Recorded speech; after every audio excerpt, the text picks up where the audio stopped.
My sister-in-law is planning a wedding at my house and I'm not invited, but on her wedding day, the princess is surprised to find I've changed the lock and there will be no wedding. I'm 34 years old and have been following this sub for a long time. Lately, there's something in my life that I needed an opinion on. I've read many posts about sisters-in-law to see if anyone else has gone through my situation and how they've handled it. Well, I guess my situation is unique and I need some advice about it. It's about my sister-in-law, which is why I can't discuss this with my husband. You know, family complexities. So here's the thing. My sister-in-law, 27 years old, is planning a wedding for the spring. She wants to hold it at my house. Yes, that's right. Not to brag, but I have a 4-bedroom house with a pool and a big garden. She is engaged to an Irish guy, so her family and relatives would need a place to stay when they come for the wedding. We have a pretty spacious living room and a big yard outside. She plans an outdoor wedding in the garden, followed by dinner in the living room. That's how she wants it to be. Now, the obvious question is, do I agree with this? Well, I don't know. That's why I'm here looking for advice. Let me give you some context. I've been married to my husband for 8 years. We met in college and dated for 4 or 5 years before getting married. He doesn't come from a wealthy family, but he is a hardworking and self-made man. My father-in-law worked as a day laborer, and my mother-in-law did occasional jobs. My husband has a younger sister who has been living with my in-laws. Keep in mind she is 27 years old and still doesn't work. Not only do they provide her with food and shelter, but they also cater to her extravagant demands. And when I say extravagant, I mean beyond their means. Unlike my husband, who completed his master's degree, my sister-in-law dropped out of college. Her parents didn't even insist that she finish college because she didn't need to be told anything. She is inspired by this new age influencer who says that a degree doesn't make you rich or successful. I find it strange because I was raised completely differently. Although my parents are quite wealthy, they never gave us privileges. Yes, we went to a private school, call it a luxury or whatever you want, but beyond that, my parents didn't do anything for my career. When my brother and I were in high school, Dad told us to earn a scholarship or take out a student loan. He wasn't going to pay for our college. We used to hate it and thought our dad was stingy. We studied hard and got scholarships. Now that I'm older, I realize the wisdom of their upbringing. It made us self-sufficient, especially after seeing my sister-in-law. I'm convinced of the importance of the role of parents in a person's life. When I got my first job right after college, I went crazy partying and vacationing, but Dad sat me down and showed me some good properties. I was happy that he was finally letting go of some money from his sticky hands, but that wasn't the case. He wanted me to buy the house myself. He paid the down payment. He explained the importance of having my own house, and the sooner, the better. He advised me to rent out half of it to help with the mortgage. I own this house today, which I'm glad about considering the housing prices now. I think if I hadn't bought it, I wouldn't have been able to get such a spacious property at this price. If I have to talk about my relationship with my in-laws, it's been more or less acceptable. We don't see each other that often.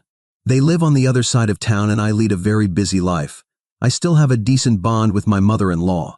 We talk once a week, but I just can't connect with my sister-in-law. I can't, we're polar opposites. She doesn't like me because during our initial interactions, I tried to convince her to finish her education and get a job. She thinks I'm jealous of her because her parents take care of her while mine abandoned me to live on my own. The worst part is that my in-laws say they're going through financial difficulties but keep feeding their 27-year-old daughter. My husband and I offered to help her get an office job, but neither she nor my in-laws showed any interest. She's a slacker, no doubt about it, but my in-laws should have pushed her to work, though they're happy to provide for her. There are a couple of reasons why my sister-in-law wants to get married at my house. One, of course, is the space. She could have the wedding, lunch, and dinner all in one place, and even her guests could stay without needing to book a hotel. Another reason is that she can't afford to rent a venue, and if it's not my house, she'd have to settle for a courthouse wedding. She doesn't make money, and my in-laws don't have a fortune to spend on her wedding. My husband doesn't want to give an opinion on the matter, because it's my house, and he wants me to make the decision regardless of what he thinks. That's my man, and that's why I love him so much. So, my problem boils down to this. Do you think I should allow her to use my house as the venue for her wedding? Update 1. The day after tomorrow is the wedding, and today I found out I'm not invited. The funny part is that the wedding is at my house. Let me start from where I left off last time. Yes, I agreed to let her use my house for the wedding. I was definitely worried about it, but eventually, I agreed. Now I regret my decision. I'm furious, so please excuse me if I'm just venting. My sister-in-law is nothing but a woman who uses men for money in exchange for, you know what? She isn't even that pretty, and don't get me started on her lack of intelligence. But once the lights go out, most men don't care about all that. She might be good at what she offers, which is why she was able to hit the nail on the head. That's what she calls her fiancé, the nail. Not only is she superficial, but she's also a liar. I found out that her Irish fiancé is quite well off. He works as a banker, and even his family is wealthy. So, to impress them, she lied, saying my house was theirs. I knew about this lie for a while, but I didn't care because at the end of the day, it didn't affect me. When her fiancé proposed, she came to me and almost begged me to let her use my house for the wedding. As if that wasn't enough, my in-laws also came begging. They said that if I didn't agree, they might have to take out a loan to finance the wedding. I told them, why can't she and her fiancé finance it? My in-laws said that traditionally, the bride's parents pay for the wedding, and the Irish follow this tradition more strictly than we do. I don't know how true this is, so please don't judge me for it. Those aren't my words. Plus, my sister-in-law had already bragged to her fiancé and his family about the big house that could host a wedding. Her stupidity made me laugh. I said, what if I don't allow the wedding in my house? I mean, I can do that, right? Don't you think she should have asked me first before committing to this with her fiancé? My in-laws nodded and asked me to safeguard their reputation. I told them I would, but they should have done a better job raising their daughter. You see, I don't sugarcoat my words, and maybe that's why they think I'm arrogant. They don't understand that I say this for their own good. You know what happened next? They came to my house until I agreed to this. At one point I thought, it's just a matter of 2 days, let's get this over with. And yes, some people asked in the last post if she offered to pay rent. No, all of this happened 3 months ago when I made the original post. Fast forward to 2 days ago, my sister-in-law arrived with my in-laws and 2 other men. I was at work, I saw this on the camera installed inside. They have a motion sensor. I called her and asked what was going on. She said those guys were wedding planners. They were here for a site visit to plan the wedding accordingly. I asked her to be careful with my things. She assured me she would. After paying off my mortgage last year, I got rid of the tenants who occupied my 2 upstairs rooms. I took leave from work to prepare 2 rooms for them. I hired a cleaner for the task. It's a huge house to clean all by myself. Today, my sister-in-law showed up at 6 in the morning while we were still sleeping. She was leaving for her bachelorette party in the next town. She was here to see if everything was properly prepared. She was happy to see that I had prepared 2 rooms for them and rented a larger dining table for tonight's dinner. Then she walked around the house saying, okay, those 2 rooms are ready for my in-laws. Mom and Dad will take your room, and I'll take the room with the walk-in closet. Wow, I'm so excited to show them my big house with all these fancy things. I can't wait to see their amazed expressions. When I gave her the house, I was confused. I mean, where do we fit in? The rest of the conversation went like this. Sorry, I'm confused. If your parents take our room, where do we go? She answered, well, I don't know. You can go to your parents' house or maybe check into a hotel for 2 days. You both earn well, I'm sure you can afford it. To which I responded, but why do we have to move out of our own house? And with a mocking tone, she said, because to them, it's my parents' house, remember, and you can't live here. It would be very weird for a married brother and his wife to live with my parents. I felt dizzy after that conversation. How? What the hell? So you're going to make it look like this is your parents' house and you live here like a princess? I was already pretty angry. I put on a serious face and asked, so according to your fairy tale, where do we live in case your in-laws ask us? Oh, they won't. I mean, how would they? You won't be here, right? And what about our stuff, our pictures? Who would know they are your things? I'll tell them everything is mine. The only problem is the photos in your hallway. We'll have to take them down before they arrive. I sighed and asked, so even if we vacate the house to uphold your facade, we'd still see them at your wedding, right? What if they ask us then? I asked this sarcastically, but her responses left me stunned. No, there's a misunderstanding. You're not attending the wedding or the family dinner at all. I was like, what the hell? She continued, I'm not sure how this happened, but I never invited you to the wedding. Did my parents send you an invitation? I felt very stupid for talking to her. I screamed my husband's name, who was sleeping peacefully. I screamed so loud he ran out. I shouted, did you know we weren't invited to the wedding? It seems his body was awake, but his mind was still asleep. Whose wedding? Oh yes, her wedding. We're not invited. I mean, why? I said, your sister said she didn't send us an invitation, so how could we assume we were invited? Let me understand the situation. I really don't get what's happening here. It took him a few minutes and a few repetitions to understand what had just happened. He was horrified that we weren't invited to the wedding she'd have at our house. My sister-in-law said, "Well, if that bothers you so much, you can attend and probably say your wife is sick and has to skip it." I asked, what was her original reason to justify our absence? The woman had the audacity to laugh in my face and said, "Oh, you won't believe it. I told them my parents have estranged you because you're too toxic." I was like, wow, what else can I expect from you? I angrily walked into my room without saying anything. It was useless to waste time talking to her. My husband followed me and assured me it was still my decision if I wanted my consent. At this moment, I was too angry to think clearly. I need to calm down to make a rational decision. That's why I sat down to update here, thinking it might help. And it did. I feel much lighter. But that doesn't mean I'm going to give in to the princess's demands. I don't know what to do now, but I'm definitely not going to leave my house to participate in her web of lies. No matter what happens, I'll update this thread. You can count on me. Update 2. Hi guys, thanks for engaging with my posts. Yes, everyone was right in saying that the spoiled princess lives in a world of illusions. First of all, let me answer some common questions from the comments. How can my sister-in-law access my house in my absence after I agreed to let her use it for the wedding? I gave her the spare key. The front porch, living room, garden, and pool area are all covered with cameras, so I felt okay sharing the spare key.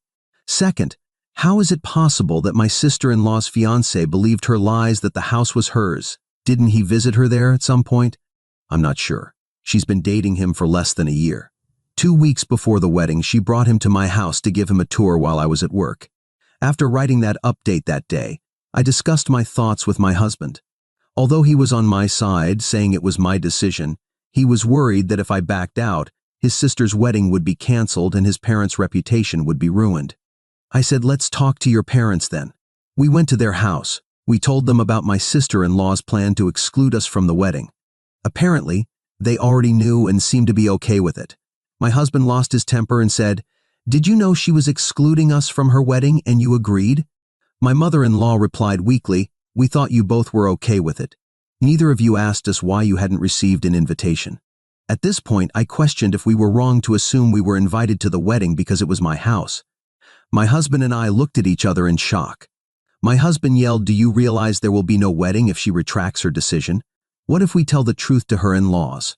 My mother-in-law panicked and asked us not to do such a thing. My father-in-law intervened and kindly asked if it would be okay to attend the wedding if my sister-in-law sent us the invitation now. I remained silent and did not respond because I was furious. My father-in-law asked my mother-in-law to call my sister-in-law and ask her to send the invitation immediately and apologize to us. My mother-in-law hesitated to call, but my father-in-law gave her a stern look. My mother-in-law called nervously. My father-in-law told her to put the phone on speaker. My sister-in-law answered the call and scolded my mother-in-law for bothering her during her spa session. My mother-in-law said it was urgent and that my father-in-law wanted her to invite my husband and me to the wedding. She got angry and said, "There's no way I'm inviting that witch. She thinks she's too smart." My mother-in-law tried to stop her mid-conversation and whispered, "They are here with us," but the princess was too busy complaining. She said, "If she meets my in-laws, she'll outshine me. I want to look the prettiest on my wedding day. Besides, you know how she always talks about different things, jobs, careers, investments, and all that blah blah to grab everyone's attention? I don't want that at my wedding. Everyone's focus should be on me. If she's around, she'll make me look like a fool. So no, she's not allowed at my wedding," and then she hung up. I screamed back, "I make you sound stupid because you are a fool," and I stormed out of the house. When my husband got up to leave, my in-laws asked him to calm me down and said they would talk to my sister-in-law to make her apologize. Apologize my ass. Meanwhile, my sister-in-law texted me saying I should remove our portraits from the hallway and move out of the house after supervising the preparations tomorrow. She said my fiancé will arrive at the venue with his family at 10 in the morning, so get out before that. But make sure to leave my parents there before the wedding planners are left alone. I will stay at my friend's house after the bachelorette party. I will head straight to the salon from here and arrive at the venue as a bride. Sure, Your Highness. I'm going to plan a perfect wedding for you. When we got home, it was already late in the afternoon. I called the locksmith and changed the locks of the house. Later that night, my husband called my father-in-law and told him that we would not allow the wedding at our house, so they better find another venue. He tried calling my sister-in-law, but she was busy getting drunk at her bachelorette party. My father-in-law called back in a panic, asking what he should do. My husband suggested that if he wanted to save his reputation, he should call his guests and cancel the invitation, giving any suitable reason, because there was no way the wedding was going to happen on the scheduled date and venue. The night was exciting just imagining the expressions on my sister-in-law's face when the truth came out. Around 6 in the morning on the day the wedding preparations started, the doorbell rang. It was the wedding planner. He was here to start the wedding preparations. I told him this was my house and there would be no wedding here. He was confused and said that my sister-in-law and her fiancé had made the booking for that day. I told him to call them because my house was no longer available. An hour later, my sister-in-law's fiancé came knocking on my door. I answered, and he asked if my sister-in-law was home because she wasn't answering her phone. I said no, she isn't here because this isn't her house. He said maybe there was some confusion here. I'm her fiancé and we have a wedding at this house today. I guess you're her sister-in-law. I saw your photos in the hallway the other day. I smiled and said, you're right, I'm her sister-in-law, but there's more truth I'm going to tell you. Let's start with the basics. This is my house, and I live here. My sister-in-law and my in-laws live across town in an apartment. By the way, congratulations on your wedding, but it's no longer happening here because I changed my mind. I don't know what happened after that. Around 9 in the morning, this princess came banging on my door. I didn't answer. She called my husband, asking what was going on, saying that I had thrown out the wedding planner. He said that our house was not available and that she should find another place for the wedding. She screamed and pounded on my door, asking us to open it. I opened the window and yelled, if you keep pounding on my door, you could end up in jail on your wedding day, if it even happens. She insulted us and called us names for ruining her life. She left after the neighbors threatened to call the police. I blocked her number, but she bombarded my husband's phone with obscene voicemails, calling him names for not defending his sister. I asked if he was upset, and he said he was upset, but she had brought it on herself. She can't assume everything will be handed to her on a silver platter. She was ungrateful and took us for granted. She told her fiancé that this was her house and planned the wedding here without even asking me for permission. On top of that, she excluded us from the wedding and called me a witch. What does she expect in return? My in-laws didn't take it well. They blame me for tarnishing their reputation. This makes me question their value system because they were clearly okay with their daughter excluding us, even though the wedding was to be held at my property. As for her wedding, it was canceled that day. My sister-in-law and my in-laws went to see the fiancé's family to ask them to wait a week so they could arrange another venue. I heard that her fiancé called them liars in front of everyone and said he was canceling the wedding and would have to reconsider the relationship. God knows what will happen now. I'm glad to be out of this drama. I have a life to live and a career to excel in. May God bless her and her lies. Update 3. Well, it's been a couple of days since the date that would have been my sister-in-law's wedding at my house, and as you know, it didn't happen here. Though it didn't happen anywhere else either, because by the end of the day, the groom decided to cancel everything after seeing the lies of his ex-fiancée. I don't blame him. We're talking about someone who can go this far with lies, so we could expect more lies in the future, if not now. Anyway, the important thing is the reaction of everyone after all the plans went down the drain. Starting with my sister-in-law, who has been crying since all this happened. Obviously, blaming me for everything, which is ridiculous, because I wasn't the one who lied to half the world. Her ex came by the house the other day and told me this, while also apologizing for everything. Though I told him he had nothing to worry about, because he had nothing to do with it. I even apologized to him, since I should have told him about this earlier. Though, to be honest, it's not like we had a relationship or had much contact before. I didn't even have his phone number or knew his name to look him up on social media, but I felt bad for him and apologized. As for my in-laws, they keep calling my husband to badmouth me, though also to badmouth him, telling him he should have done something and not just let himself be dominated by me. He's thinking of blocking them if this continues, and he doesn't answer their calls anymore because he's tired of them. But that's something between him and his parents, so I'm not getting involved. Update 4. A week has passed since my last update, and I hope the previous one would be the last because I have no more time to waste on her. Nonsense. I had already done too much for her. But she had to show up at the house and cause a scene. It was Saturday morning and I was home having breakfast when she banged on the door. I could tell it was her because the banging was accompanied by hysterical screams. She sounded possessed with the way she was shrieking, like in those horror movies. She wanted to hit me, according to what she said, because I had ruined her wedding and her relationship by being a selfish witch. My husband wasn't home because he went to play tennis with his friend. She was screaming at the top of her lungs and banging on the door while I sipped my coffee. A neighbor heard everything and called the police. He also came to my door to make sure I was okay and told my sister-in-law that the police were on their way. She finally left, but the funny part is that she ran away like a thief or something because she doesn't have a car and had come here by Uber, so she didn't have time to order another one before the police arrived. Then I opened the door and talked to my neighbor. When I finished with him, the police arrived, and I explained what had happened. Since she threatened to hit me, and my neighbor is a witness, plus the cameras, the police went to my in-laws' house to look for her. Now it's late, and my in-laws called my husband to tell him what I did and shout a bit more, but my husband hung up and blocked them. I know many will be disappointed because we don't know what happened to my sister-in-law, since my in-laws were the only ones who could tell us, but we both feel we've had enough of everyone. If she ends up in jail or not, we don't know, but at least we're done with that family.